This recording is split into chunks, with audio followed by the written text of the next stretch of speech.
Hello everyone, good morning. হ্যাঁ, good morning. 12টা এখনও বাজেনি।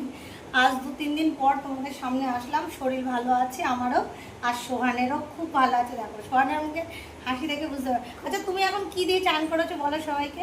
এখন লং দিয়ে জোরে বলো, জোরে। আমি এখন গরম জল আর লং আর ওর মধ্যে সল্ট মিক্স করে চান করেছি। মানে ও বলছে এখন ও চান করেছে যে জলটা দিয়ে, সেটা হচ্ছে লবঙ্গ আর নুন। তো মানে সত্যি এটা খুব কার্যকরী, জানো।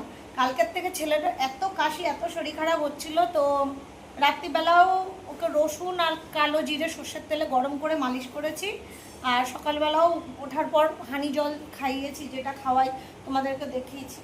আর তার মধ্যে লবঙ্গ আর হানি জল খাওয়ানোর পর ওকে কালো জিরে আর রসুনটা দিয়ে ওকে মালিশ করেছি। আর এখন লবঙ্গ আর নুন জল গরম করে স্নান করেছি, বেশি করে লবঙ্গ, বেশি করে নুন। আর বরকেও করেছি গাইস। সবার ঠান্ডা লেগে গেলে সবাই এইভাবেই আজকে স্নান করবো। তো চলো টাটা। এটা কিন্তু কার্যকরী একটা জিনিস, করে দেখো, রেজাল্ট পাবে।